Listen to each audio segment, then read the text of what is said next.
Good morning, everybody.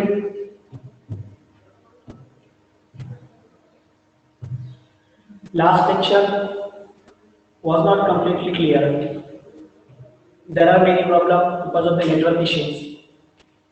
But from today, we will try. There will be no problem. Okay? So, in last lecture, I just introduced you biology in NEET examination. Okay? How the board and NCERT students can tackle the NEET examination. तुम्ही सर्व लोक नीटचे विद्यार्थी आहात आणि तुम्ही नीटचे विद्यार्थी असल्या कारणाने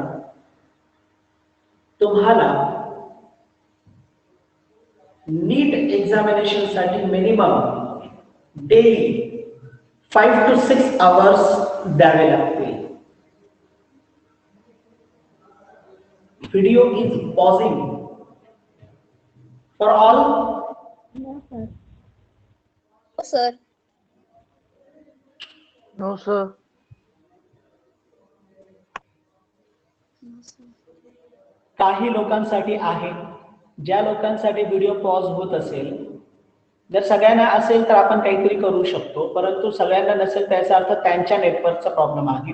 थोडंसं नेटवर्क पाहून घ्या. ठीक आहे. अशा वेळेस जेव्हा जेव्हा हे प्रॉब्लेम येतील ना तेव्हा तेव्हा करायचं काय तुम्हाला की तुमचं टीचमेंट रिफ्रेश करून घ्यायचं.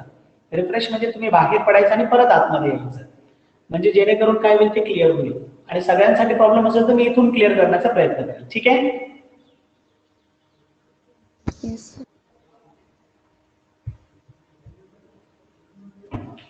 So now today we have to discuss about the syllabus and then we'll start our first topic. Okay, so what is about your syllabus? For NEET examination you have to only study the NCERT. NEET examination साठी तुम्हाला फक्त करायचं काय आहे? NCERT study करायचे. NCERT शिवाय दुसरं कोणतंच ऑप्शन नाही, हा स्टेटमेंट ध्यानात ठेवा. ठीक आहे. You should have to remember this statement, that is no any option except NCERT. फक्त NCERT. आणि बायोलॉजी साठी तर NCERTच आहे, त्या व्यतिरिक्त पर्याय नाहीये. आणि म्हणून तर थेरी तुम्हाला पूर्ण NCERT करण्यासाठी सांगितलेली आहे. ठीक आहे. तर NCERT चा विचार जर केला तर 11th स्टँडर्ड मध्ये 11वी मध्ये इन 11th स्टँडर्ड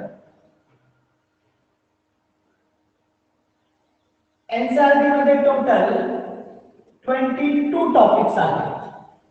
टॉपिक्स म्हणण्यापेक्षा मी याला चॅप्टर म्हणेल. ठीक आहे.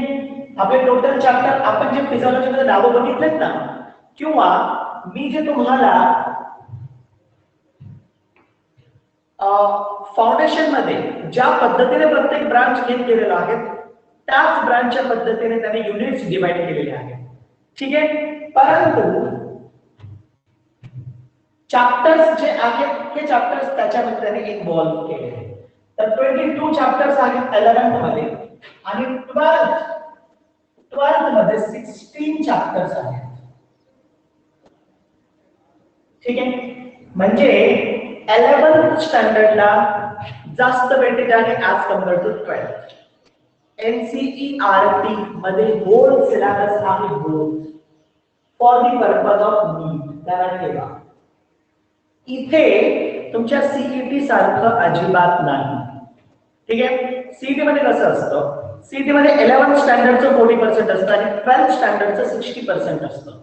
त्यातल्या त्यात कोविडमुळे बरेचसे बदल करण्यात आले. म्हणजे मागच्या वर्षी जेव्हा सीईटी त्यांनी लॉन्च केली, अजून ती एक्झाम झालेली नाहीये, परंतु त्यांनी सिलेबस रिड्यूस करत असताना 12वीचा कंप्लीट तोही रिड्यूस सिलेबस घेतलाय आणि 11वीचे बायोलॉजीचा जर आपण विचार केला स्पेसिफिकली तर फक्त 4च चॅप्टर्स घेतलेले आहेत.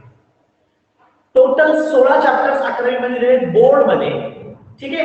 त्यापैकी फक्त 4च चॅप्टर्स त्यांनी काय केले, इन्व्हॉल्व केले सीईटी मध्ये. तसं आपलं नीट मध्ये नसतं. ध्यानात ठेवा. नीट मध्ये दोन्ही सिलेबस कंप्लीट आहे, 11th as well as 12th. मग असं जर आपण विचार केला तर 60% 11th झालं आणि 40% 12th झालं, बरोबर. चॅप्टरचं जर कॅल्क्युलेशन आपण केलं तर, जर आपण चॅप्टरचं कॅल्क्युलेशन केलं, कारण आपण इथे जर बघितलं तर 22 चॅप्टर्स आहेत आणि इथे जर बघितलं आपण तर 16 चॅप्टर्स आहेत. ठीक आहे, तर या पद्धतीने डिफरन्स आहे. तुम्हाला परत एकदा बोलेल, मला again and again chat box मध्ये या प्रकारचे क्वेश्चन्स येत असतात. आज क्वेश्चन करणारा हा विद्यार्थी वैभव वाघडकर आहे. ठीक आहे, मी तुम्हाला याआधी पण सांगितलं की इव्हॉल्व्ह व्हा. अगेन अँड अगेन हे क्वेश्चन मला विचारू नका. क्वेश्चन काय आहे तर कॉलेज कधी ओपन होणार आहे, हा क्वेश्चन आहे. अगेन अँड अगेन विचारू नका, यावर मी तुम्हाला एक्सप्लेनेशन दिलेलं आहे. आम्ही सगळे, आमचे सगळ्यांचे हात बांधलेले आहेत जोपर्यंत शासन कोणता निर्णय घेत नाही तोपर्यंत. आणि आपण ऑनलाईन तर करत आहोत, तर रेग्युलर ऑनलाईन मध्ये या आणि ऑनलाईनच चांगल्या पद्धतीने करण्याचा प्रयत्न करा. उलट इव्हॉल्व झाल्यानंतर एक फायदा असेल तुम्हाला की ऑनलाईन मध्ये तुम्हाला वेळ जास्त आहे अभ्यास करण्यासाठी. तितका वेळ तुम्हाला कॉलेजला नाही, म्हणजे दिवसभर कॉलेजला राहणे कमीत कमी 8 तास. ठीक आहे, आणि त्याच्यानंतर थकून घरी गेल्यानंतर लगेच अभ्यास होत नाही, म्हणजे आपण हार्डली 3 ते 4 तास अभ्यासासाठी देऊ शकतो.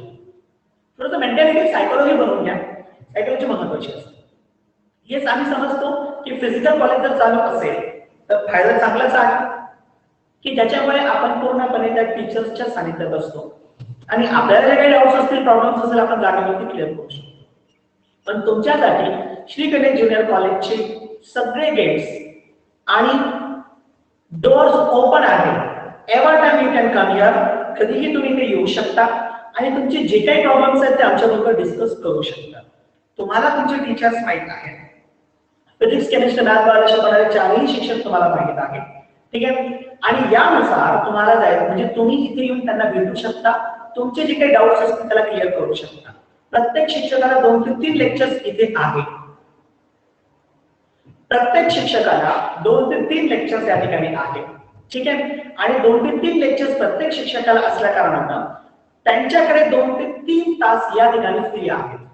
ठीक आहे, म्हणजे तुमचं ज्यावेळेस 2:30 वाजता किंवा 2:45 वाजता जेव्हा तुमचं सगळं शेड्यूल संपतं, तुम्ही त्यानंतर येऊ शकता आणि शिक्षकांबरोबर बोलू शकता. ठीक आहे, कधीही फोन करू शकता, व्हॉट्सअप वरती मेसेज टाकू शकता, सर आम्हाला हा प्रॉब्लेम येतोय. ठीक आहे, परत एक मेसेज आलेला आहे, व्हिडिओ आणि व्हॉइस इज नॉट क्लिअर. सगळ्यांसाठी हा प्रॉब्लेम आहे का? परत हा क्वेश्चन विचारेल मी. Yes, no sir. No sir. No sir. ठीक आहे. ठीक आहे, सगळ्यांना बरोबर घेऊन चालेल. मी ज्यांचा प्रॉब्लेम आहे त्यांना पण कळायला पाहिजे की हे माझाच एकट्याचा प्रॉब्लेम आहे, म्हणून मी हा प्रश्न सगळ्यांना विचारतोय तिथे, म्हणजे ते त्यांचे नेटवर्कला चांगल्या पद्धतीने पाहू शकतात. चला, तर मग मी इथे कंटिन्यू करतो. तर हा झाला पार्ट तुमच्या सिलेबसचा. आता कोणकोणते टॉपिक्स तुम्हाला 11वीला आणि कोणकोणते टॉपिक्स तुम्हाला 12वीला स्टडी करायचे त्याचं कंप्लीट इन्फॉर्मेशन मी तुम्हाला ऑलरेडी कशामध्ये दिली आहे, फाउंडेशन मध्ये. मला तरी वाटतं की टोटल 38 चॅप्टर जे एनसीईआरटी ने दिलेले आहेत सगळ्यांना इंट्रोड्यूस केले. असं कोणतं चॅप्टर आहे की मी तुम्हाला फाउंडेशन मध्ये किंवा ब्रिज कोर्स मध्ये इंट्रोड्यूस केलेलं नाही एकही chapter? Yes, tell me. No sir. असं एकही टॉपिक नाहीये की जे मी तुम्हाला त्याबाबत इंट्रोड्यूस केलेलं नाही. कंप्लीट सिलेबस मी इंट्रोड्यूस केलेला आहे. ठीक आहे, आणि आता इथे गरजेचं नाहीये की आपण जो एनसीईआरटी मध्ये सिक्वेन्स दिलेला त्या सिक्वेन्स नुसार जायचं. सुरुवातीला मी तुम्हाला सिक्वेन्स सांगेल एकदम सिंपल वे. तसं आपल्याकडे आपल्या पॅटर्न मध्ये आपण स्लॉट्स बनवले. 21 दिवसाचे स्लॉट्स आहेत प्रत्येकी. ठीक आहे, 21 दिवसाच्या स्लॉट मध्ये प्रत्येक शिक्षकाला तो जो पार्ट दिलेला आहे तो पार्ट 21 दिवसामध्ये त्यांना पूर्ण करायचा आहे. ठीक आहे, ते पूर्ण करण्यासाठी त्यांना पूर्ण प्लॅनिंग दिलेला असतो. हा सेम प्लॅन तुम्हाला पण प्रोव्हाइड केला गेलेला असतो. येत्या 1 ते 2 दिवसामध्ये तुम्हाला हा पूर्ण प्लॅन प्रोव्हाइड केला जाईल की पहिल्या स्लॉट मध्ये तुम्हाला काय शिकवलं जाणार आहे, त्याच्या पुढच्या स्लॉट मध्ये तुम्हाला काय शिकवलं जाणार आहे. Everything is in front of you. Sir course मधीचे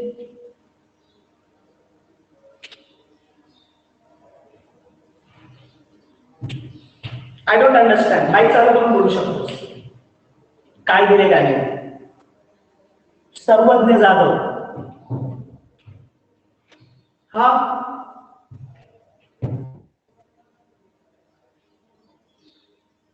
yes,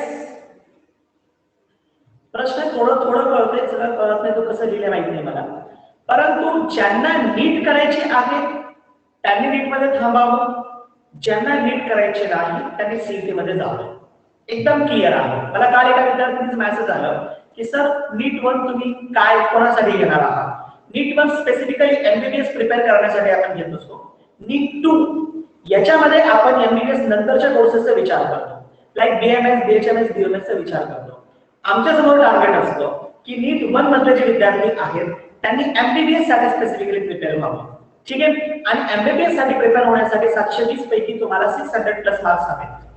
for the purpose of MBBS NEET मध्ये तुम्हाला 720 पैकी 600 प्लस मार्क्स हवे.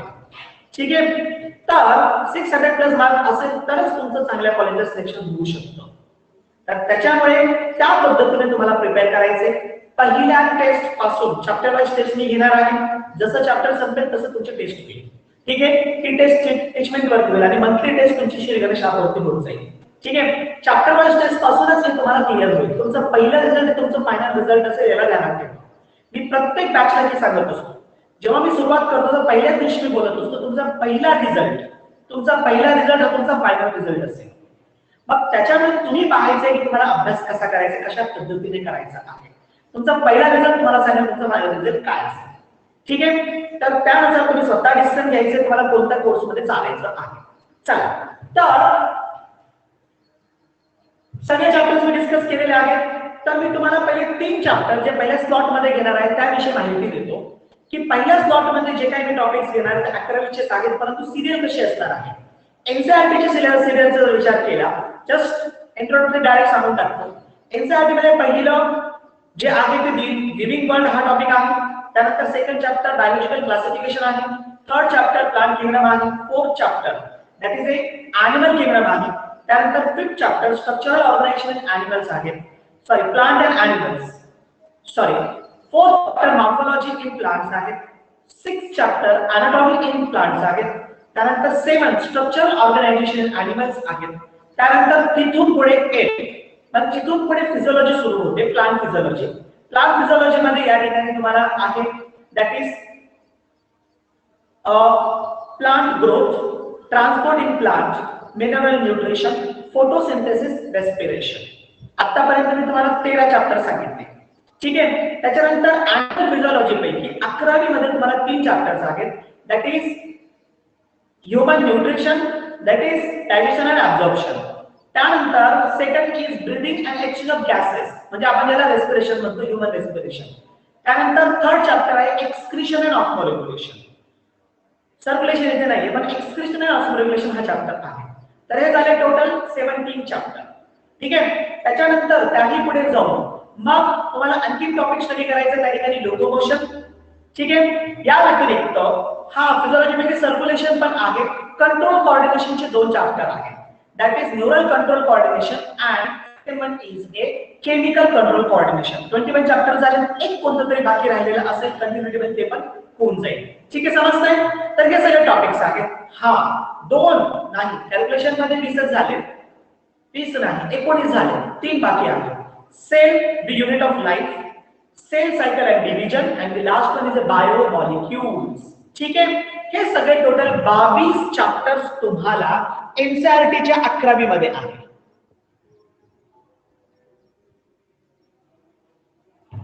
ठीक आहे. तर आता एकदम स्पीड मध्ये सांगितल्या कारणाने जास्त प्रमाणात तुमच्या ध्यानात राहिलेलं नसेल, परंतु तुम्ही एनसीईआरटीचं पुस्तक पाहिल्यानंतर क्लिअर होईल. उत्कर्ष साळवे न्यू ऍडमिशन वाल्यांना फाउंडेशन कोर्स नाही का? आहेत ना. ज्यांना इथे नीट 1 मध्ये राहायचे त्यांनी राहायचं, ज्यांना नसेल राहायचं तर नीट 2 मध्ये जाऊ शकता आणि फाउंडेशन कोर्स कनेक्ट करू शकता. ठीक आहे.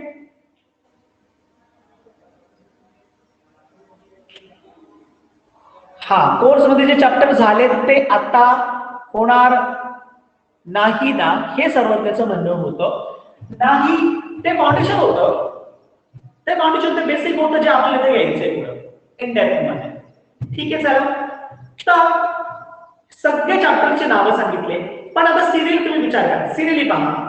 सिरियली जर विचार केला तर सुरुवातीला लिव्हिंग वर्ल्ड आहे, त्यानंतर बायोलॉजिकल क्लासिफिकेशन आहे, त्यानंतर प्लांट किंगडम, ॲनिमल किंगडम आणि मग नंतर सेल सुरू होतो.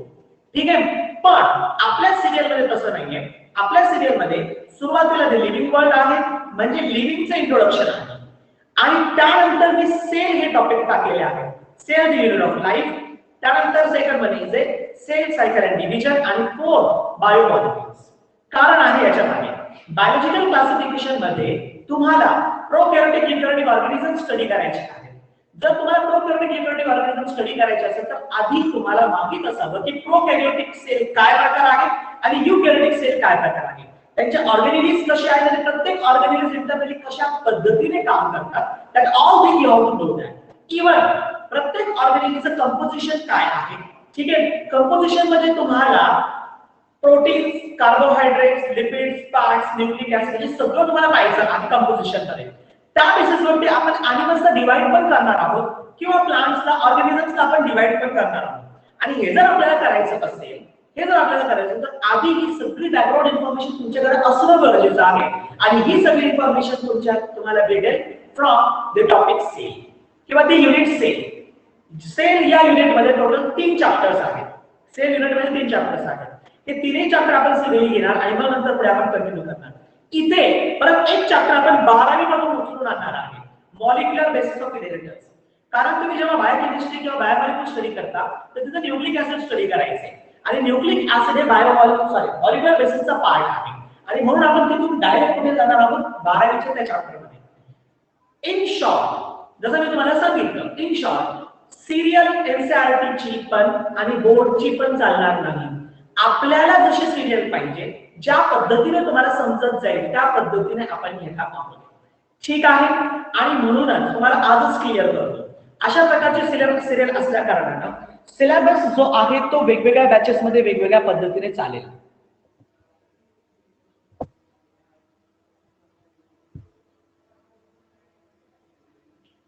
Eleventh and 12th chapter you are going to combine. Yes, याच पद्धतीने घेणार आहे मध्ये.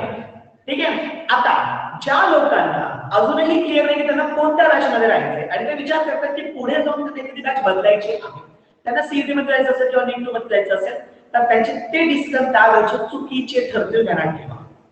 ठीक आहे. कारण सिलेबस मॅच होणार नाही. तिकडे झालेले टॉपिक हे मॅच होणार नाही. ठीक आहे. क्लिअर झाले तुम्हाला सगळ्यांना? This is about the syllabus. 11th चा सिलेबस मी तुमच्या समोर इंट्रोड्यूस केला आणि यामध्ये कोणतं टॉपिक मी 12th मधून ऍड करणार आहे हेही तुम्हाला सांगितलेलं आहे.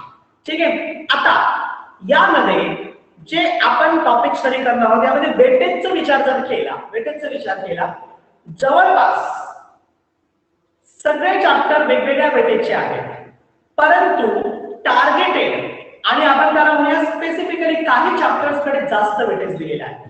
युनिट्सची नावं मी तुमच्या समोर देईन. नीट सुरू होण्यापूर्वी म्हणजे ते टीचिंग करण्यापूर्वीच तुमच्या समोर असावं की कोणत्या टॉपिक्सला जास्त वेटेज आहे ते. तर यामध्ये जास्त वेटेज कोणाला आहे? एक तर जास्त वेटेज आहे that is and genetics. Second one, यानंतर नंबर लागतो इकॉलॉजीचा. चिकोलॉजीचा जास्त वेटेज असलेले टॉपिक्स युनिट्स. यानंतर इकॉलॉजी नंतर वेटेज मध्ये नंबर लागतो दॅट इज अँड रिप्रोडक्शन नंतर मग वेटेज मध्ये नंबर लागतो दॅट इज अँड फिजियोलॉजी. ठीक आहे. आता बाकीचे जे आहेत ते कमी वेटेजचे आहेत, मीडियम वेटेजचे. सर्वात कमी वेटेजचे असलेले जे टॉपिक्स आहेत तर ते 1, 2 ते 3 चॅप्टर असे सर्वात कमी वेटेजचे आहेत. त्यामध्ये एक आहे सर्वात कमी असलेल्या चॅप्टरचे नाव सांगून टाकतो, structural organisation in animals. Structural organisation in animals, ज्यामध्ये ॲनिमल टिश्यू पण येईल.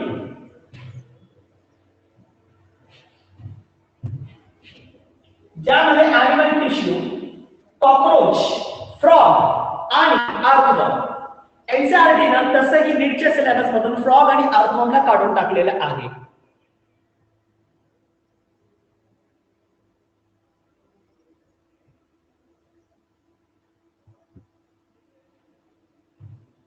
एनसीईआरटी मधून म्हणजे नीट मधून, एनसीईआरटी मध्ये आहे पण नीट मधून फ्रॉग आणि अर्थवर्म काढून टाकले, कॉकरोच ठेवलेला आहे आणि आपल्या बोर्डाच्या सिलेबस मध्ये तो कॉकरोच आहे. ठीक आहे. दुसरा चॅप्टर यामध्ये आहे locomotion and movement. Locomotion and movement हे दोन चॅप्टर असे आहेत, there is not compulsory to take a question from that. NEET मध्ये कंपल्शन नाही की यापैकी क्वेश्चन असेलच म्हणून. ठीक आहे. म्हणून तुम्हाला काही पेपर असे भेटतील की ज्यामध्ये या दोघांवरती प्रश्न विचारलेला नाही. काही पेपर असे भेटतील की ज्याच्यात फक्त एका चॅप्टर मधून विचारले, दुसऱ्या चॅप्टर मधून क्वेश्चन विचारलेला नाही. प्रत्येकामध्ये वेगवेगळी कंडिशन आहे, पण तुम्हाला आधी क्लिअर केले.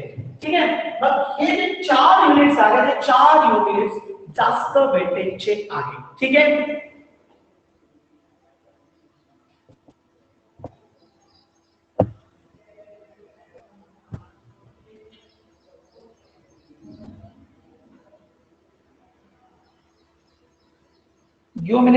give me a 10 second.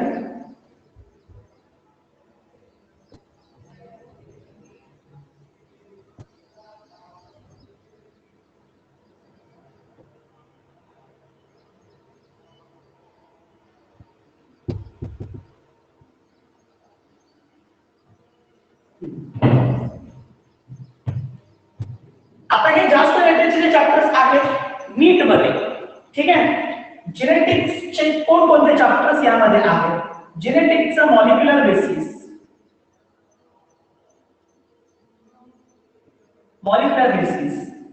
Inheritance and variation,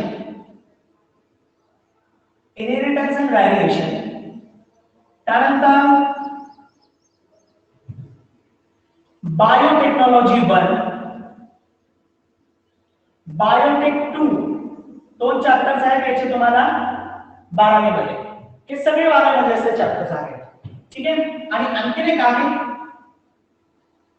origin and evolution. Origin and evolution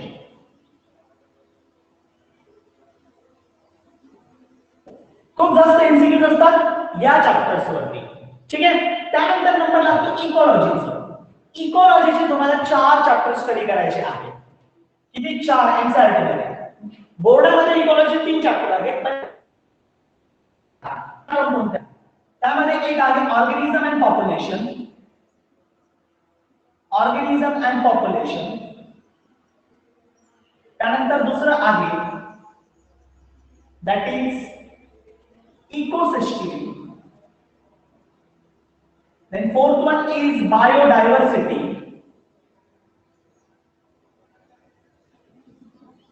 And fifth one is environmental issues. हे 4 टॉपिक्स आहेत कोणाचे? इकॉलॉजीचे. ठीक आहे. या आधी पण मी तुम्हाला सांगितले की तुम्ही इंटरनल चॅटिंग करू नका. माइक ऑन कर जाधव का? यस. ओमकार गवळी, मला इंटरनल चॅटिंग भेटली तर मी रिमूव्ह करून टाकेल. ठीक आहे. समजते तुम्हाला?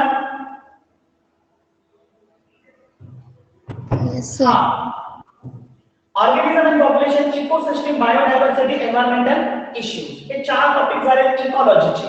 परत मी यावरती डिस्कशन करणार नाही. एकदा सिलेबस सुरू झाला बस. त्यानंतर परत तुम्हाला नीटच्या सिलेबस वरती कोणत्याही पद्धतीने मी डिस्कशन करणार नाही. तुमच्या समोर जास्त वेटेज असलेले टॉपिक्स मी समोर ठेवतोय, कमी वेटेज असलेले टॉपिक्स तुमच्या समोर ठेवतोय, मीडियम वेटेज असलेले टॉपिक्स तुमच्या समोर ठेवतोय. ठीक आहे. हे चॅप्टर्स ध्यानात ठेवा. आता पुढे चला. रिप्रोडक्शनचे 3 चॅप्टर्स आहेत. तसे एनसीईआरटीने 4 दिले, बोर्डाने 2च दिले. ध्यानात ठेवा. एनसीईआरटीचे किती आहेत? 4 आहेत आणि बोर्डाचे 2च आहेत. जसं इथं बायोडायव्हर्सिटी आणि एन्व्हायरमेंटल इश्यूज दोन्ही मिळून एकत्र बोर्डामध्ये आहेत आणि हे 2 सेपरेट आहेत बोर्डमध्ये. कोणते? ऑर्गॅनिझम, पॉप्युलेशन आणि इकोसिस्टम. इथे बोर्डामध्ये मॉलिक्युलर बेसिस असं नाव आहे, पण इनहेरिटन्स अँड व्हॅरिएशन असं नाव या वर्षी दिले. बायोटेक 2 दोन्ही एकत्र केले बोर्डामध्ये. ठीक आहे. आता इथे या रिप्रोडक्शनचे 4 टॉपिक्स आहेत तुमच्या एनसीईआरटी मध्ये. एक reproduction in lower organisms, reproduction in higher plants, then reproduction in higher animals,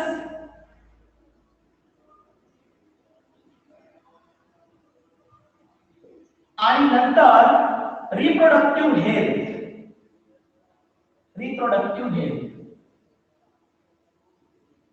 बोर्डाने काय केले? बोर्डाने रिप्रोडक्शन इन लोअर ऑर्गॅनिझम्स, त्यामध्ये प्लांटशी रिलेटेड ऑर्गॅनिझमला प्लांट्स मध्ये टाकले ह्या चॅप्टर मध्ये, आणि ॲनिमल्सशी रिलेटेड जे लोअर ऑर्गॅनिझम्स असतात त्यांना इकडे टाकले हायर ॲनिमल्स मध्ये. या पद्धतीने तुम्ही एकत्र केले. परत हायर ॲनिमल्स मध्ये रिप्रोडक्टिव्ह हेल्थ पण ऍड करून टाकलं. म्हणजे बोर्डाने फक्त हे 2 चॅप्टर ठेवले, reproduction in plants and human reproduction, असे 2 चॅप्टर ठेवले. पण एनसीईआरटी या सगळ्याला सेपरेट केलं आणि 4 वेगवेगळे चॅप्टर्स दिले. ठीक आहे. यानंतर वेटेज मध्ये नंबर लागतो फिजिओलॉजीचा. ठीक आहे. आता फिजिओलॉजी म्हणजे प्लांट फिजिओलॉजी आणि ॲनिमल फिजिओलॉजी वेगवेगळे आहेत. प्लांट फिजिओलॉजीचे 5 चॅप्टर्स आहेत. सगळी नावं आपल्याला लिहिणं पॉसिबल नाहीये. नावं सांगतो. प्लांट फिजिओलॉजी मध्ये 5 चॅप्टर कोणते स्टडी करायचे? एक that is plant growth and development. दुसरा चॅप्टर या ठिकाणी स्टडी करायचा आहे, दॅट इज कोणता आहे बोला चला.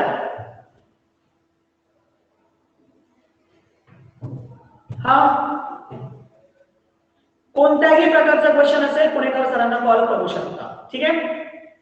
हा फक्त सब्जेक्टशी रिलेटेड क्वेश्चन मला इथे बोलायचे आहे. कोर्स कोणता, काय असेल, बॅच कोणती करायची, नंतर मला मॉड्युलेशनला जॉईन व्हायचं, काय करायचं, सगळं पुणेकर सरांना कॉल करायचे. हा मी दुसरा चॅप्टर तुम्हाला विचारलाय. Yes tell me. Control and coordination नाही, आपण प्लांट फिजिओलॉजी मध्ये आहोत.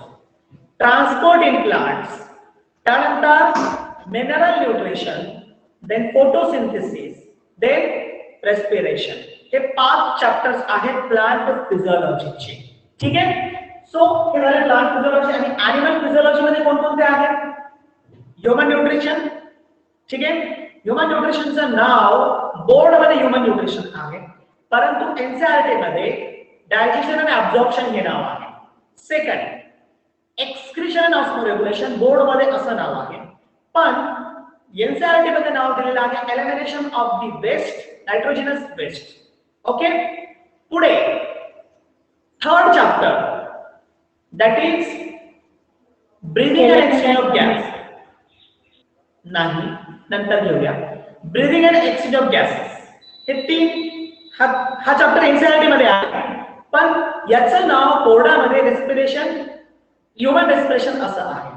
त्यानंतर fourth chapter that is circulation, body fluid and circulation असं एनसीईआरटी मध्ये नाव आहे, पण बोर्ड मध्ये सर्क्युलेशन हा चॅप्टर आहे. बोर्डने या वर्षी या तिघांना एकत्र केलं, रेस्पिरेशन, एक्सक्रीशन आणि सर्क्युलेशन. ठीक आहे. तर हे 4 चॅप्टर सेपरेट आहेत एनसीईआरटी मध्ये. त्यानंतर fifth that is neural coordination, 6 chemical coordination, आणि 7th मग आता इथे आपलं चॅप्टर येईल that is locomotion and movement. ठीक आहे. त्याला फिजिओलॉजी मध्ये ऍड केलं, but actually it is not a physiology topic, it is a topic of structural organisation in the animals. पण यांनी फिजिओलॉजी मध्ये त्याला ऍड केलेलं आहे, ज्याला खूप जास्त वेटेज नाही. मागच्या वर्षी पण त्याचा प्रश्न नव्हता, त्याच्या मागच्या वर्षी त्याच्यावरती प्रश्न विचारलेला नव्हता, पण आपण घेणार आहोत. ठीक आहे. तर हे 7 चॅप्टर्स आहेत ॲनिमल फिजिओलॉजीचे, आणि प्लांट फिजिओलॉजी 5, असे टोटल 12 टॉपिक्स आहेत. कशामध्ये? या फिजिओलॉजी मध्ये 12 टॉपिक्स. ठीक आहे. जास्त वेटेज. अच्छा, मीडियम वेटेज असलेले, आता ज्यांचं नाव आतापर्यंत मी घेतलं नाही ते मीडियम वेटेजचे आहे. मग मी कोणत्या कोणत्या टॉपिकचं आतापर्यंत नाव घेतलेले जे मीडियम वेटेजचे आहेत ते. मग आता यामध्ये इथे देतो मीडियम वेटेज असलेले living world, second biological classification. बोर्डामध्ये दोन्ही एकत्र आहे. ठीक आहे. एनसीईआरटी दोन्ही सेपरेट आहे, आपण एनसीईआरटी नुसार स्टडी करणार आहोत. त्यानंतर थर्ड प्लांट किंगडम,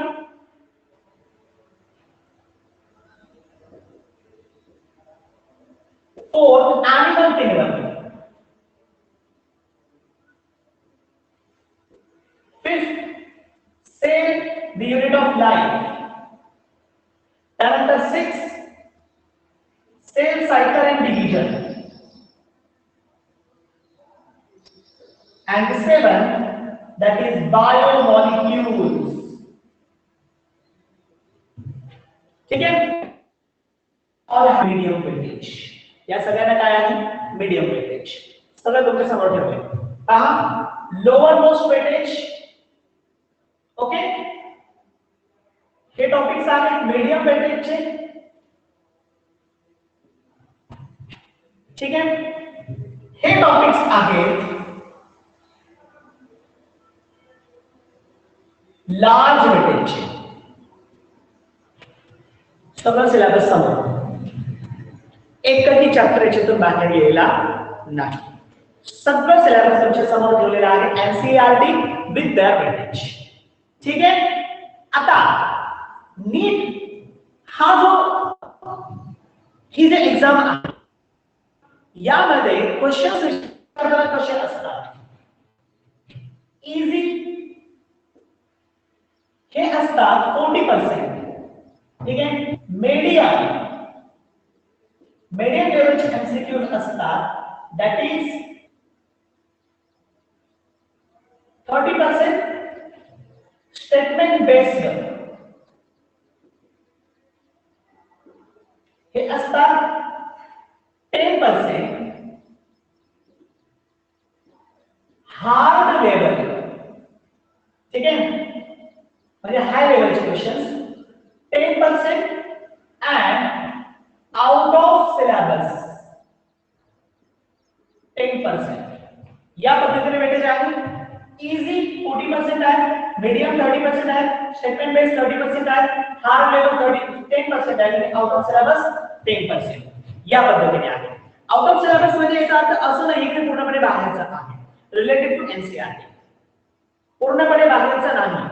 जे काही आउट ऑफ सिलेबस असेल ते रिलेटेड टू एनसीईआरटी असणार आहे, म्हणजे तुम्ही त्याला इझिली सॉल्व्ह करू शकता, असा एक त्याला सॉल्व्ह करू शकता नाही. ठीक आहे, तरी सुद्धा तुम्ही फक्त सिलेबसचा विचार जर केला तर 90% एमसीक्यूज तुमच्या हातात आहे.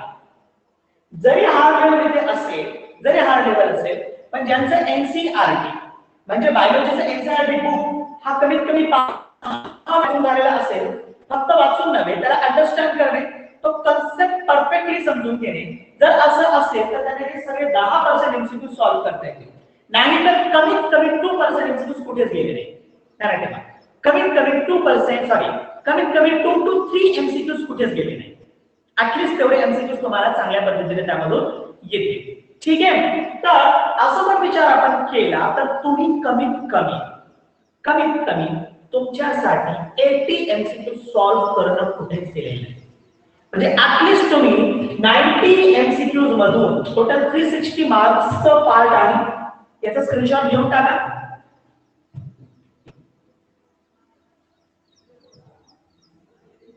Yes, is it done? Yes, sir. Done, sir. Sir. Okay. Students खूप कमी झाले का?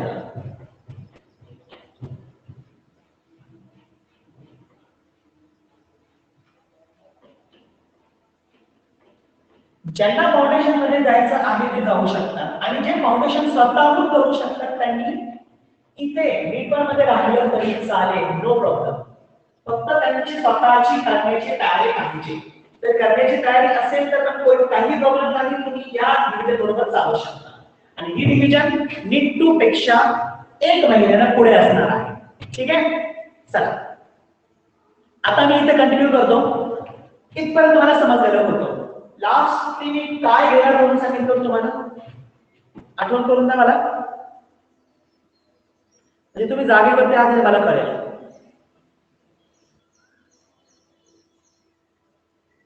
Yes.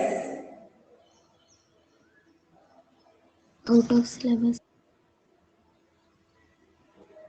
शेवट out of 90 syllabus questions होता. are there for biology. हाँ, तर टोटल 90 क्वेश्चंस आहेत, 90 MCQs for 360 मार्क्स. ठीक है, एक क्वेश्चन रॉन्ग झालं, 1 wrong -1. टोटल मधून -1 या ठिकाणी होते आणि स्किप केला तर मायनस होणार नाही. ठीक आहे. आता आपण असा विचार केला की तुम्ही 80 एमसीक्यू सॉल्व्ह करू शकता, तर 80 × 4 320 हे मार्क्स तुम्हाला पडायलाच हवे. 320 मार्क्स तुम्हाला पडायलाच हवे सगळ्या विद्यार्थ्यांना. तुमच्यामध्ये जे टॉपर्स आहेत त्यांच्याकडून एक्सपेक्टेशन हे 340 प्लस आहे. जे टॉपर्स असतील त्यांच्याकडून एक्सपेक्टेशन काय असेल 340 प्लस. ते जे राहिलेले एमसीक्यूज आहेत ते चांगल्या पद्धतीने सॉल्व्ह करू शकतील. याचा अर्थ असा नाही की मी तुम्हाला डिवाइड करतोय की तुमच्यामध्ये काही टॉपर नसणारे, तुमच्यामध्ये काही लो लेवलचे असणारे. मी असं डिवाइड तुम्हाला करत नाही. तुमच्यावरती डिपेंड आहे तुम्ही किती अभ्यास करता, किती तयारी करता, त्यानुसार तुम्ही त्या लेवलला पोहोचणार आहात. तुमच्या अभ्यासावरती डिपेंड आहे. ठीक आहे.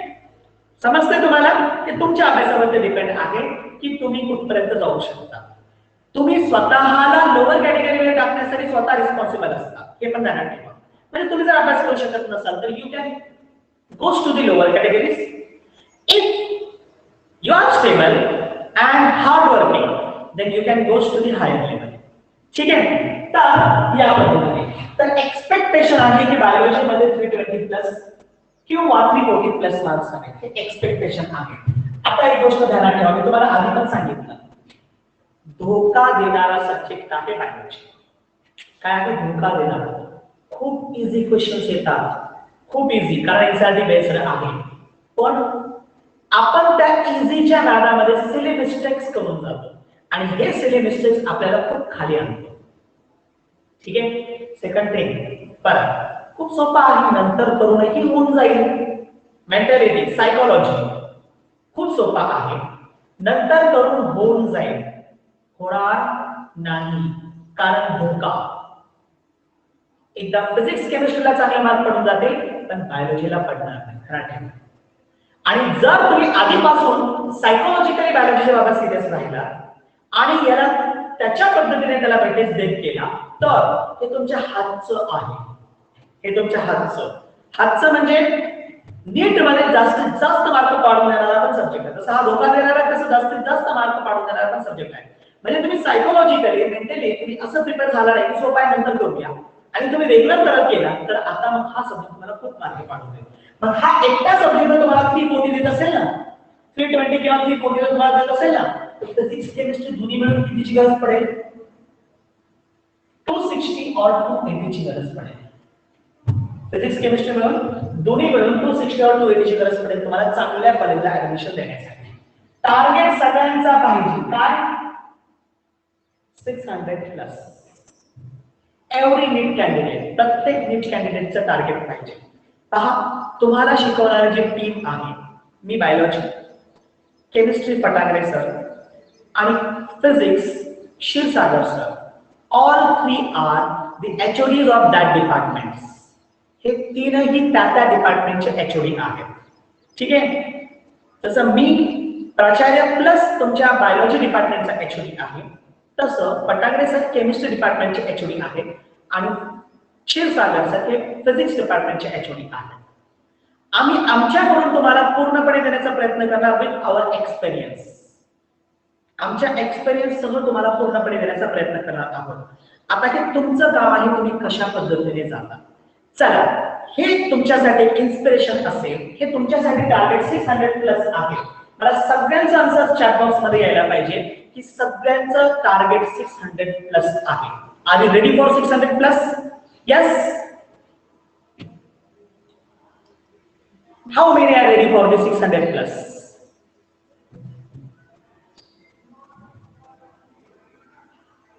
क्या बात है.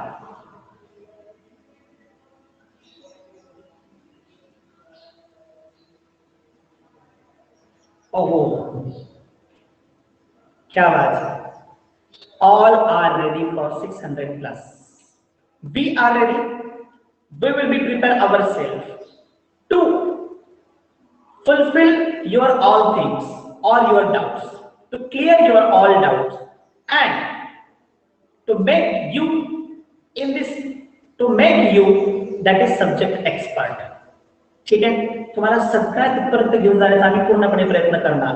तुमचं काम आहे जो पॅटर्न तुम्हाला दिलं गेलं, ज्या पद्धतीने आम्ही तुम्हाला सांगत आहोत त्या पद्धतीने जाण्याचा तुम्हाला प्रयत्न करायचा आहे. ठीक आहे. लास्ट टाइमचा आमचं टार्गेट होतं 550चा, आम्हाला 529चा हायेस्ट भेटला. या वर्षी आमचा टार्गेट होता 600 प्लसचा आणि आम्हाला या वर्षी 600 प्लस भेटणार सुद्धा आहे. ठीक आहे. या वर्षी म्हणजे आता जी एक्झाम होईल ती. ठीक आहे. आताच्या ज्या आमच्या टेस्ट चालू आहेत या टेस्ट मध्ये आम्हाला आमचे विद्यार्थी जे आहेत, म्हणजे मला बायोलॉजीला आतापर्यंत 330 प्लस भेटलेला आहे, 330 प्लस भेटलेला आहे. बाकीच्या मध्ये सुद्धा लास्ट टेस्ट जी आमची झाली, आज एक टेस्ट होणार आहे, याच्या आधीची एक टेस्ट झाली त्याच्यामध्ये 605चा हायेस्ट होता. म्हणजे या वर्षी आम्हाला आमचा हायेस्ट भेटून जाईल. तुमच्याकडून आम्हाला सगळ्या विद्यार्थ्यांकडून अपेक्षा आहे, ऑल पीपल्स 80 ऍडमिशन सध्याला नीट 1 ला आहे. किती राहतील पुढे तर मला माहित नाही, कारण सिलेबस ज्या स्पीडने जाणार आहे, ज्या पद्धतीने जाणार आहे त्यानुसार काही विद्यार्थी मागे पडतील, ते विद्यार्थी अदर बॅचेस जॉईन करतील. मग आम्ही टार्गेट समजतोय की आम्हाला 80 विद्यार्थी, ऍटलीस्ट 65 विद्यार्थी आम्हाला कंटिन्यू असेल आणि ह्या 65च्या 65 विद्यार्थ्यांना 100 प्लस घेऊन जायचं आहे आणि तुम्ही त्यासाठी सगळी लोक काम करणार आहात. ठीक आहे. आणि सगळे रेडी आहात, त्यांनी मला आता सांगितलेलं आहे की आम्ही सगळे रेडी आहोत सर त्या पद्धतीने जाण्यासाठी. ठीक आहे. आता यानंतर मी नीट वरती डिस्कशन करणार नाही. अभ्यास कसं करायचं त्यासाठी कंप्लीट एक लेक्चर मी आधी घेतलेला होता. ठीक आहे. नीटच्या सिलेबसच्या वरती आणि कुठपर्यंत तुम्हाला मार्क्स पाडायचे आहेत, कशा पद्धतीने जायचंय, बायोलॉजी सब्जेक्टला कशा पद्धतीने हँडल करायचं आहे हेही मी तुम्हाला क्लिअर केलेलं आहे. ठीक आहे. आता बोर्ड फक्त बाकी आहे, म्हणजे हे पण झालं.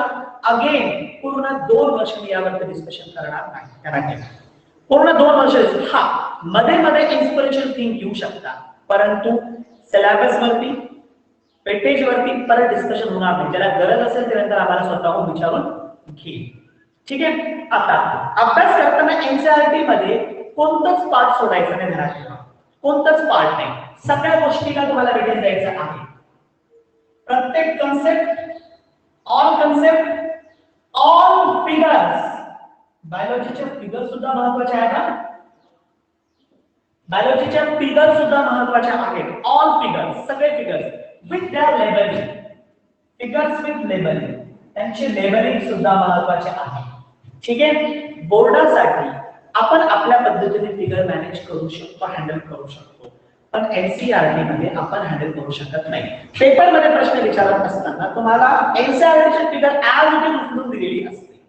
ठीक आहे. मी बोर्डवरती काढताना फिगर तुम्हाला समजेल या पद्धतीने काढणार आहे, पण एनसीईआरटीची फिगर तुम्हाला समोर ठेवावी लागेल. गरजेचं नाही, कारण तुम्हाला कुठेही एनसीईआरटी थेरॉटिकल जायचं नाही. तुम्हाला फक्त टिक मार्क करायचे आहे, तुम्हाला फक्त ओएमआरशी भरत जायचे आहे. तिथे थेरॉटिकली काहीच करायचं नाही, फिगर काढायचं, पण फिगर आयडेंटिफाय करता यायला पाहिजे आणि त्याच्याचा लेबल समजणं गरजेचं आहे. एव्हरीथिंग इथं गरजेचं आहे. त्यानंतर थर्ड थिंग आपण त्याला सोडतो, that is summary of the chapter. याला आपण सोडतो. समरी कुठे असतो चला बोला, पाहू तरी तुम्हाला किती लोकांना माहित आहे आणि किती लोकांना त्याचे End of the chapter. It is regarding all. It is regarding all theory which is given in that chapter. Complete theory जी काही त्या चॅप्टर मध्ये दिली त्याच्याशी रिगार्डिंग समरी शॉर्ट मध्ये तुम्हाला केंद्र दिलेली असते. आणि नीट मध्ये समरी सुद्धा स्टेटमेंट बेस्ड एमसीक्यूज विचारले गेलेले आहेत. त्याच्यामुळे समरी सुद्धा महत्त्वाची. चॅप्टर झाल्यानंतर समरी रीड करणे आणि चांगल्या पद्धतीने रीड करणे. ठीक आहे. या व्यतिरिक्त प्रत्येक युनिट जेव्हा सुरू होतो, युनिटची नाव जसं प्लांट फिजियोलॉजी एक युनिटचं नाव आहे, प्लांट फिजियोलॉजी एक युनिटचं नाव आहे. ठीक आहे. लिव्हिंग वर्ल्ड डायव्हर्सिटी एका युनिटचं नाव आहे. या नावाच्या अंडरमध्ये चॅप्टर्स आहेत. जसं प्लांट फिजियोलॉजी मध्ये चॅप्टर्स आहेत 5 तुम्हाला सांगितलं. मग जेव्हा युनिट सुरू होतं ना तर त्या युनिटला इंट्रोड्यूस करण्यासाठी इंट्रोडक्टरी पार्ट दिलेला असतो आणि मग नंतर फर्स्ट चॅप्टर सुरू केलेला असतो. त्याच्यानंतर त्याच्याशी रिगार्डिंग पहिला चॅप्टर असेल तो तिथून पुढे सुरू होतो, पण आधी एक इंट्रोडक्शन दिलेला असतो. ते इंट्रोडक्शन सुद्धा महत्त्वाचं आहे. Introduction of unit. या इंट्रोडक्शन मध्ये त्यांनी केलेलं काय असतं, त्या टॉपिक मध्ये सर्वात आधी ज्याने काम केलं असेल त्याचा फोटो सर्वात आधी दिलेला असतो. त्या व्यक्तीचा सभासदांनी फोटो दिलेला असतो, त्याच्या खाली त्याचं नाव दिलेलं असतो, इयर दिलेला असतो, तो नाव आणि इयर महत्वाचा, त्यावरती प्रश्न विचारू शकतात. आणि इंट्रोडक्शन मध्ये काही हिस्ट्री दिलेली असते आणि त्याच्याशी रिलेटेड काही इंट्रोडक्टरी पार्ट असतो, तो ते सुद्धा महत्वाचं आहे. त्यामुळे हे सुद्धा सोडायचं नाही, इंट्रोडक्शन ऑफ युनिट. आणखी एक गोष्ट आपण सोडतो यामध्ये, आणखी एक गोष्ट एक्झेम्पलर एमसीक्यूज. आता हे एक्झेम्पलर एमसीक्यूज तुम्हाला एनसीईआरटी ला पुस्तकात दिलेलं नाही. एक काळी जेव्हा बुक अपडेट होता, म्हणजे बुक अपडेट होण्यापूर्वी हे एमसीक्यूज तुम्हाला त्या एनसीईआरटी पुस्तकातच मागे दिलेले होते, पण आता ते नाही, ते काढून टाकले. कुठे भेटतील एनसीईआरटी एक्झेम्पलर? बाजारात तसे एक्झेम्पलरचे सेपरेट बुक अवेलेबल आहेत अवेलेबल, पण सेपरेट बुक्स अवेलेबल करून घेण्यापेक्षा ऑनलाईनच असता तुम्ही, त्यामुळे ऑनलाईन टाका एनसीईआरटी बायोलॉजी एनसीईआरटी एक्झेम्पलर एमसीक्यूज असं टाकलं की गुगल तुम्हाला एक्झेम्पलर एमसीक्यूज साठी वेबसाईट देईल. त्यापैकी कोणत्याही एका वेबसाईट मध्ये जायचं, प्रत्येक टॉपिक वाईज एनसीईआरटी एक्झेम्पलर एमसीक्यूज दिलेले आहेत, ते तुमच्याकडे कॉपी करून घेऊन द्या. पण मी तुम्हाला आणखी सोपं करून दिले. मागच्या वर्षीच्या पॅटर्न मध्ये एक्झाम्पल एमसीक्यूज नव्हते, या वर्षीच्या पॅटर्न मध्ये तुमच्या प्रत्येक मटेरियल मध्ये exercise 2, exercise second, exercise first तर लेवल 2 चे एमसीक्यूज आहेत, एक्सरसाइज सेकंड हे बायोलॉजी एनसीईआरटी एक्झेम्पलर एमसीक्यूज आहे, ठीक आहे, आणि एक्सरसाइज थर्ड हे प्रीवियस इयरचे आहेत. तर त्या ठिकाणी मी एक्झेम्पलर टाकलेले आहे, म्हणजे सोपं करून दिलं, ठीक आहे. हा, त्यासाठी लागणारं एक्सप्लेनेशन तुम्ही मग ज्या कोणत्या वेबसाईटवर तुम्ही जाणार तिथे त्याचं एक्सप्लेनेशन अवेलेबल आहे, प्रत्येक एमसीक्यूचं एक्सप्लेनेशन अवेलेबल आहे. तसंही तुम्ही जर एनसीईआरटी चांगल्या पद्धतीने वाचलं असेल तर एक्झाम्पल एमसीक्यूज तुम्ही इझिली हँडल करू शकता, ठीक आहे. प्रत्येक चॅप्टर मध्ये 12 ते 13 15 असे एमसीक्यूज त्यांनी टाकलेले आहेत एक्झाम्पलर मध्ये. तर हे एमसीक्यूज पण तुम्ही चांगल्या पद्धतीने करून ठेवायचे आहेत. सगळे पहा, हे सगळे पार्ट एनसीईआरटी दिलेले आहेत, सगळे तुम्हाला स्टडी करायचे आहेत. स्टडी करताना तुम्ही स्टडी करणार कसं आहात? How will you study? Sir Telegram वर 2000 प्लस 2000 इक्वल टू काय प्रकार आहे? अच्छा, 2000 एमसीक्यूज टेलिग्राम वरती आहे, घेऊ शकता. जर एनसीईआरटी असेल तर घेऊ शकता, यूज करू शकता. मी तुम्हाला सांगितले, मी तुम्हाला जो मटेरियल दिलेला आहे त्या व्यतिरिक्त तुम्हाला जर करायचं असेल तर तुम्ही करू शकता, नो प्रॉब्लेम, ठीक आहे. मला कोणताही प्रॉब्लेम नाही, उलट चांगला आहे, ठीक आहे. म्हणजे ते तुमच्यावरती डिपेंड आहे, तुम्ही किती करता हे पूर्णपणे तुमच्यावरती डिपेंड आहे, ठीक आहे. माझं म्हणणं असं असतं की आधी जे तुम्हाला दिले ते परफेक्ट करा, त्यातला कोणते एमसीक्यू तुम्हाला विचारलं त्याचा आन्सर देता यायला पाहिजे आणि त्यानंतर पुढचे एमसीक्यू हँडल करा. बाजारात भरपूर बुक्स अवेलेबल आहेत, ऑनलाईन भरपूर वेबसाईट अवेलेबल आहेत, ऍप्स मध्ये गुगल प्ले स्टोर वरती, ऍपल स्टोर वरती किंवा व्हेरियस जे काही सेपरेट स्टोर्स आहेत त्या स्टोर वरती कितीतरी ऍप्स अवेलेबल आहेत एमसीक्यूज साठी, भरपूर आहे. सगळं डाउनलोड करणार, करायचं तर एकही नाही परफेक्ट, फायदा काहीच नाही, फायदा काहीही नाही. समजतंय? फायदा करून घेण्यासाठी काय करावं लागेल? कमीत कमी एक तरी परफेक्ट करावं लागेल. फायदा करून घेण्यासाठी कमीत कमी एक तरी परफेक्ट करावं लागेल. म्हणून जो दिलाय त्याला परफेक्ट करा. झाल्यानंतर तुमच्याकडे वेळ आहे, now you can take any of the books. पण दुसरं कोणतं जर घेत असेल तर त्यापैकी पण एकच घ्या, त्याला परफेक्ट करा, मग नंतर पुढच्याकडे जा. जितके जास्तीत जास्त बुक हँडल करणार तितके जास्त तुम्ही कन्फ्युजन करणार, तितकं जास्त तुम्ही कन्फ्युजन करणार. म्हणजे हे माझा एक्सपिरियन्स आहे जे मी तुमच्याबरोबर शेअर करतोय, ठीक आहे. कन्फ्युजन टाळण्यासाठी जे दिले त्यात करा. एक्सेस बुक वाचायचे असतील तर MTG is the best for that. जर एक्सेस बुक वाचायचं असेल, इथे आलाय सर इयर बुक ऍप वरती प्रॅक्टिस एमसीक्यूज असते. मी तुम्हाला सांगितलं ना, मी जे सांगितलं तसं करा आणि या वेळी तुम्हाला करायचं तुम्ही तुमच्या पद्धतीने करू शकता, ठीक आहे. जर तुम्हाला आता बुक वाचायचं आहे, एक्सेस बुक घ्यायचं तर MTG is a perfect book for the purpose of NCERT preparation. पण एमटीजीचं कोणतं फिंगर टिप घेऊ नका. एमटीजीचं फिंगर टिप्स जे आहे थोडंसं म्हणजे बऱ्यापैकी 20% एमसीक्यू आउट ऑफ दिलेले आहे, 20% जास्त नाही, 20% आहे, 80% तर इंटरनल आहे. 20% जे आउट ऑफ दिले तर खूपच आउट ऑफ आहे, खूपच आउट ऑफ असल्या कारणाने तुम्हाला कन्फ्युजन होतं. पण तुम्ही जर एमटीजीचं जर कम्प्लीट नीट प्रिपरेशन असं बुक जर घेतलं तर it is very good. Nice, चांगलं बुक आहे, खूप चांगलं आहे. बाजारात एररलेस आहे, घेऊ नका. बायोलॉजीच्या एररलेस मध्ये भरपूर एरर आहे, घेऊ नका. बायोलॉजीच्या ए टू झेड मध्ये भरपूर एरर आहे, घेऊ नका. ठीक आहे. सिंगेज खूप डेप्थ मध्ये गेलेला आहे आणि खूप बाहेरचं घेतलंय, तुम्हाला प्रॉब्लेम निर्माण होईल, कन्फ्युजन होईल आणि खूप अवघड वाटेल, त्याच्यामुळे घेऊ नका. जे गरजेचं आहे हे मी तुम्हाला प्रोव्हाइड केलं, पण जे सांगितलं ते सांगितलंय. Sir your voice is not clear. सगळ्यांसाठी आहे? No sir. Yes yes sir. ठीक आहे. Yes sir. Yes, sir. No sir, yes sir, no sir, yes sir, no sir, yes sir. म्हणजे 50% विद्यार्थ्यांना प्रॉब्लेम येते, 50% विद्यार्थ्यांना प्रॉब्लेम येत नाही. ठीक आहे, मी थोडंसं चेंज करण्याचा प्रयत्न करतो. पहा आवाज क्लिअर होतो का तुम्हाला? Voice is breaking, sir.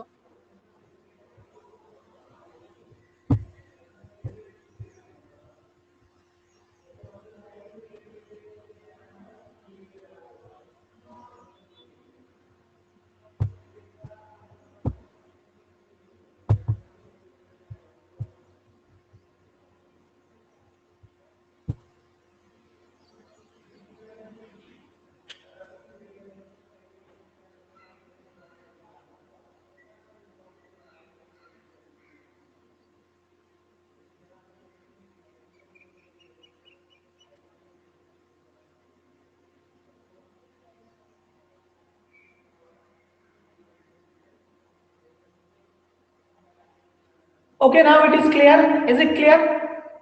Yes sir. Yes, sir. Yes sir. Okay.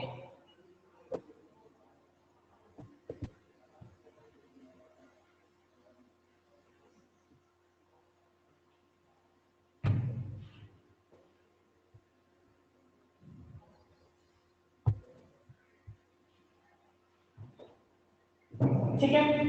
आता एक last point related to study from the NCERT.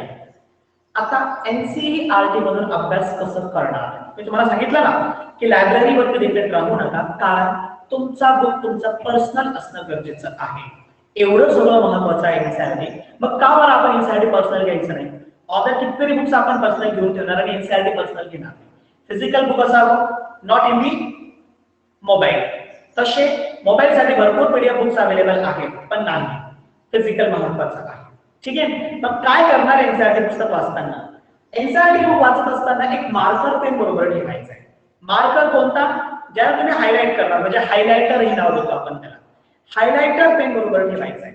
जेव्हा तुम्ही फर्स्ट टाइम एनसीईआरटी बुक वाचणार आहात त्या स्पेसिफिक कन्सेप्ट साठी, तर वाचत असताना तो जो पॉइंट आहे, ठीक आहे, त्या पॉइंटला वाचा. त्याच्यातलं प्रत्येक स्टेटमेंट वाचा. प्रत्येक स्टेटमेंट वाचल्यानंतर एवढी स्टेटमेंट वरती एक कोणतं तरी असं वर्ड असेल जो खूप महत्वाचा असेल आणि तुम्ही वाचताना हे तुम्हाला कळतंय. हे कळेल तुम्हाला की कोणता वर्ड महत्वाचा आहे. आणि आता इथे तुम्ही कन्सिडर करा, त्या स्टेटमेंट वरती कन्सिडर करा की असू शकतो की एनटीए किंवा नीट या स्टेटमेंट वरती प्रश्न विचारू शकतो आणि कोणता पार्ट याच्यामध्ये ऑप्शन मध्ये चालला जाईल, तर त्या पार्ट वरती काय करायचं? हायलाइटरनं हायलाइट करायचं. तो जो पार्ट आहे काय करायचंय? हायलाइटरनं हायलाइट करायचं आहे. आणि तुम्ही तुमच्या माइंड मध्ये त्या बेसिस वरती एमसीक्यू तयार करायचा आहे. जो विद्यार्थी एनसीईआरटी स्टेटमेंट बेसिस वरती एमसीक्यू तयार करणारा बनला त्याला ठेवा.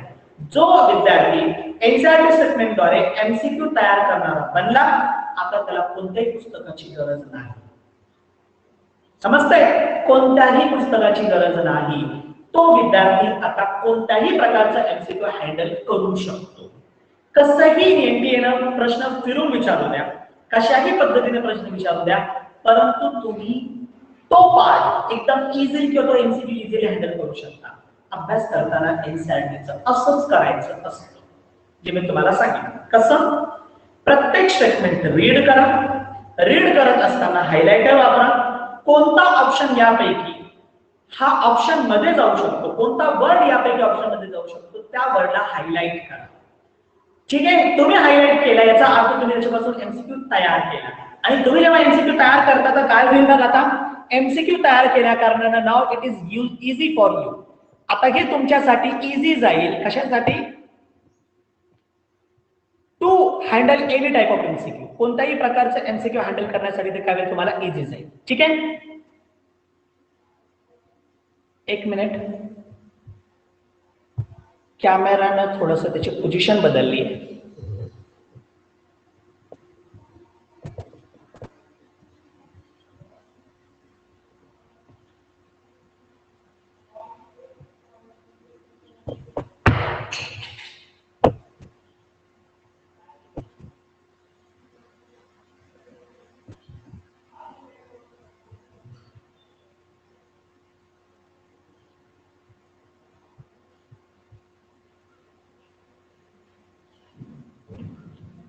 Okay,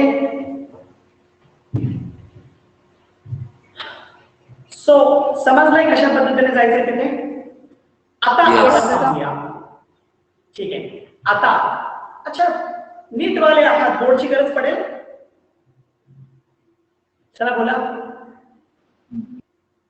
No, sir. All 12. All clear. ठीक आहे, आता तुम्हाला याविषयी जास्त बोलण्याची गरज पडणार नाही. इन शॉर्ट 11वी 12वी बायोलॉजी 70+30 असतं. 70 थेअरी आणि 30 प्रॅक्टिकल असतं. ठीक आहे, 4 सेक्शन मधून पेपर असतो, 4 सेक्शन. त्यातला पहिला सेक्शन ऑब्जेक्टिव्ह साठी असतो, प्लस 1 मार्क साठी असतो. दुसरा सेक्शन शॉर्ट आन्सर असतात 2 मार्क्स. तिसरा सेक्शन शॉर्ट आन्सर असतं 3 मार्क्स. आणि चौथा सेक्शन शॉर्ट आन्सर असतं फॉर 4 मार्क्स. ओके, एकदम शॉर्ट मध्ये फायनल असं बोर्ड आहे. 30% Sir, voice is breaking. Voice is breaking सगळ्यांसाठी. No, sir. No, sir. ठीक आहे, तर 30 मार्क्स प्रॅक्टिकलचे आहेत आणि 70 मार्क्स हे कशाचे आहेत, थेअरीचे आहेत. झालं, संपलं बोर्ड. यापेक्षा जास्त काहीही नाही. आता चॅप्टर सुरू करायला आपल्याला काही हरकत नाही. ठीक आहे, all is clear. Yes, sir.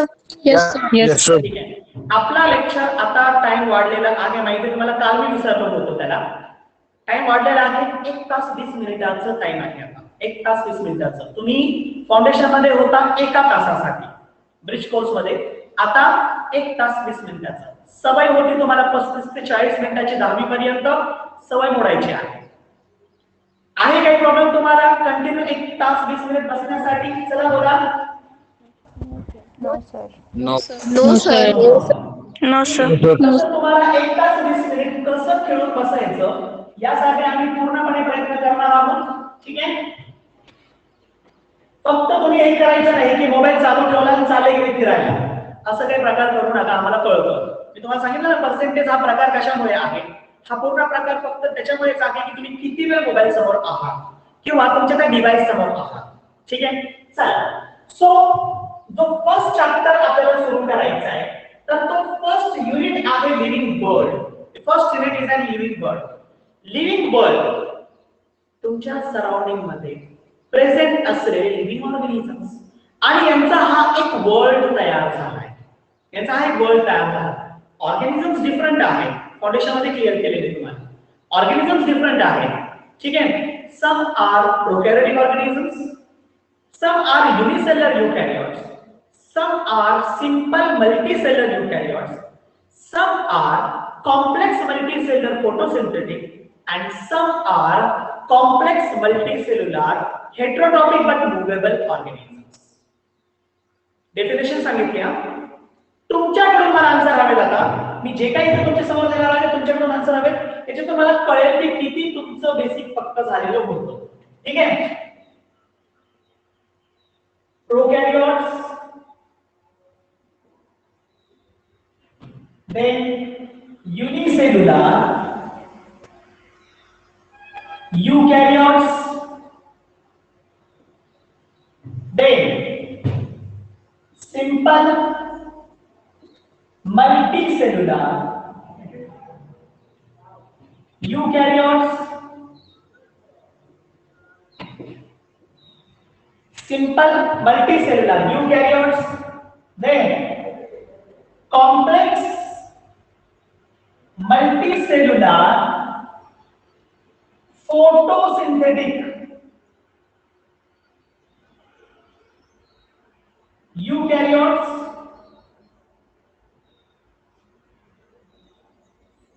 and the last one, complex,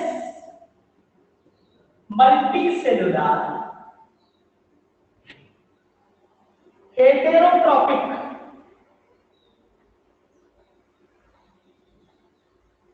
movable, eukaryotes.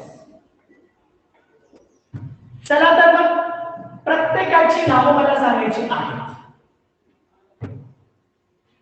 प्रत्येकाची नावं मला सांगायची आहेत. फर्स्ट, प्रोकॅरियोट्स कोण आहेत? यस, कोणापासून सुरुवात करावी? कर्पेपासून सुरुवात करूया. चला, आहे का?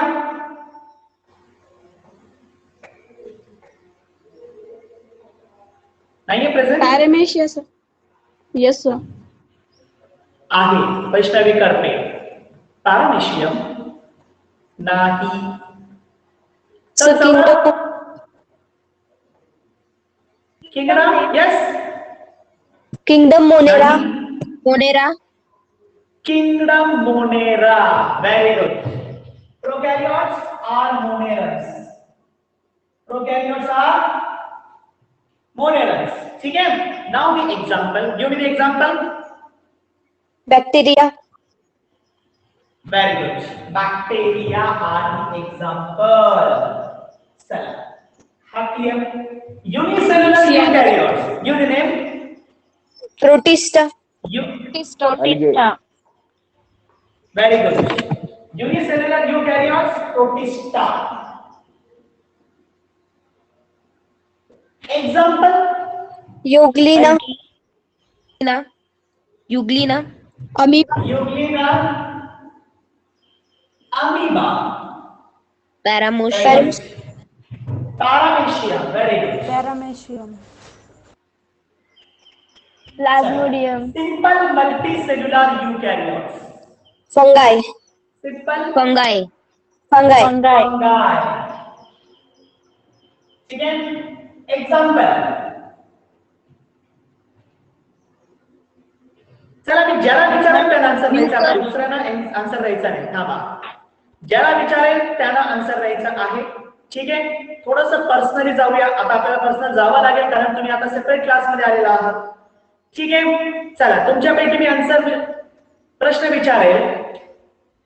To the Sai Prasad, Ghare Sai Prasad. Is there?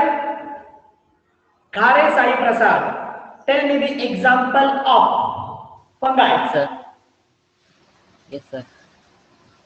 बोल ना, मग example बोल. Yes. Algae. Algae. Is it fungi? Sai Prasad? Yes.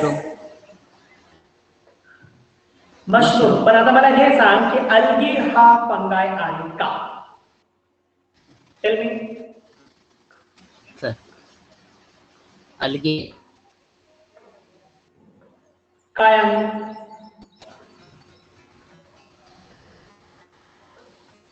Yes. चला, याच्यामध्ये पठाण आहे. हा, tell me. Algae is fungi or other?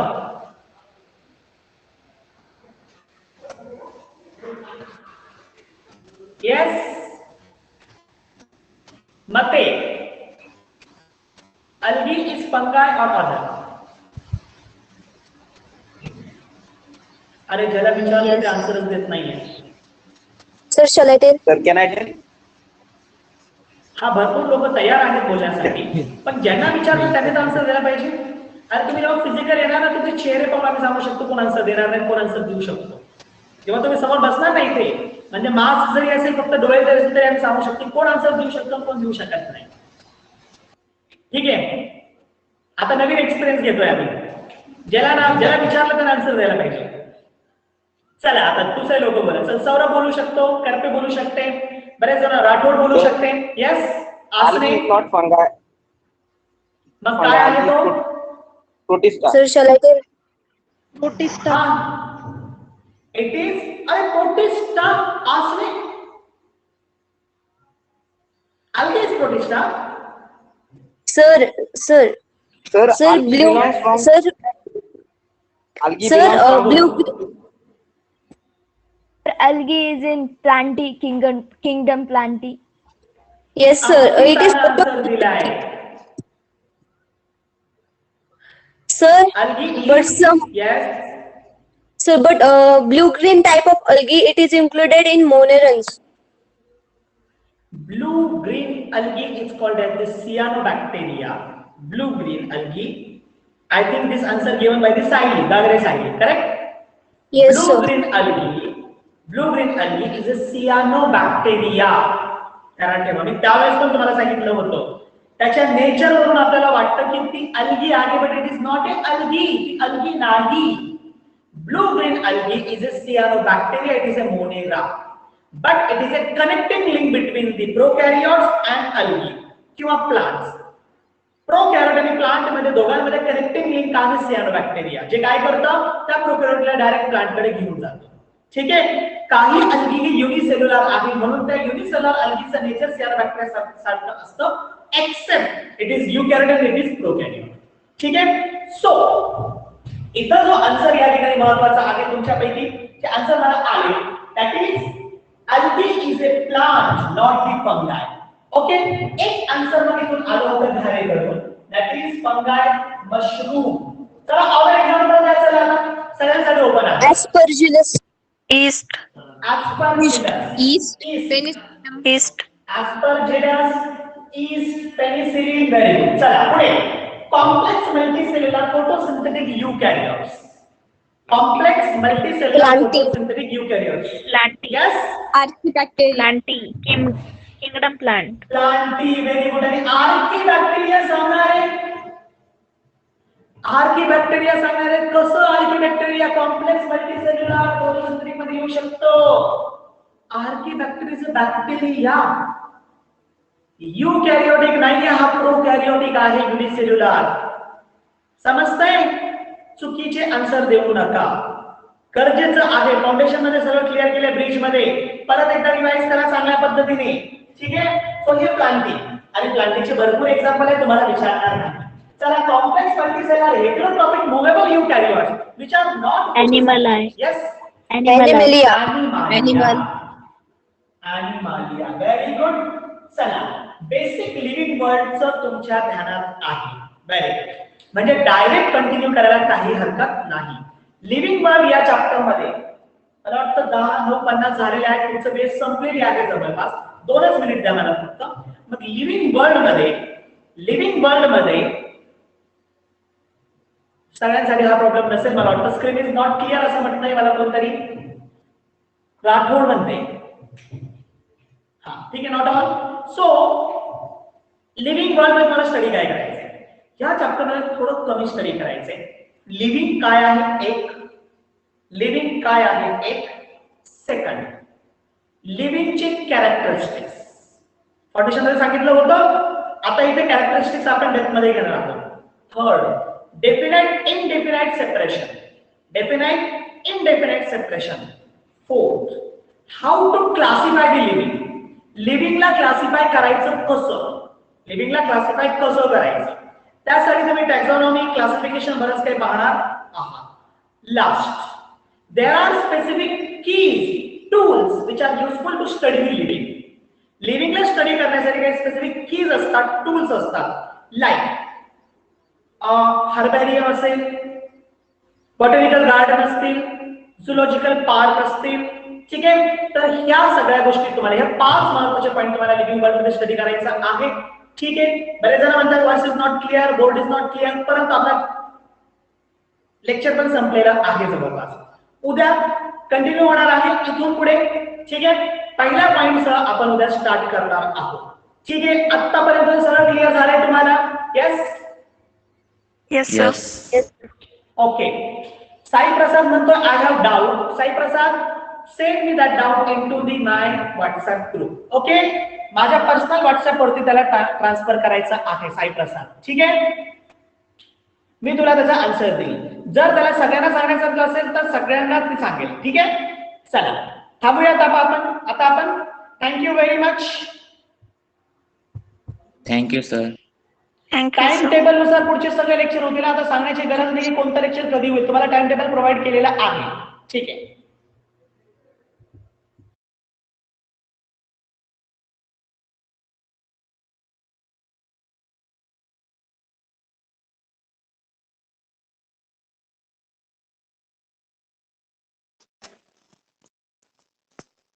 Many peoples yet connected.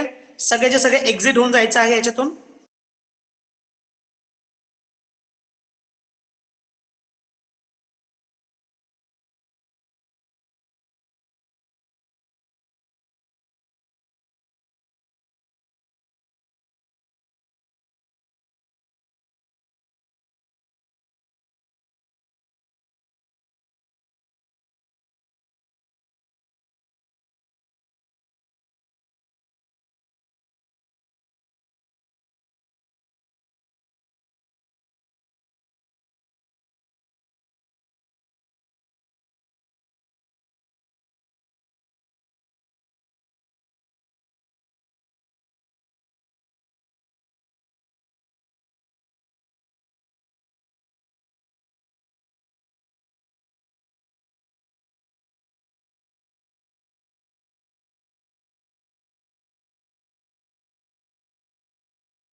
Hi.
Hello.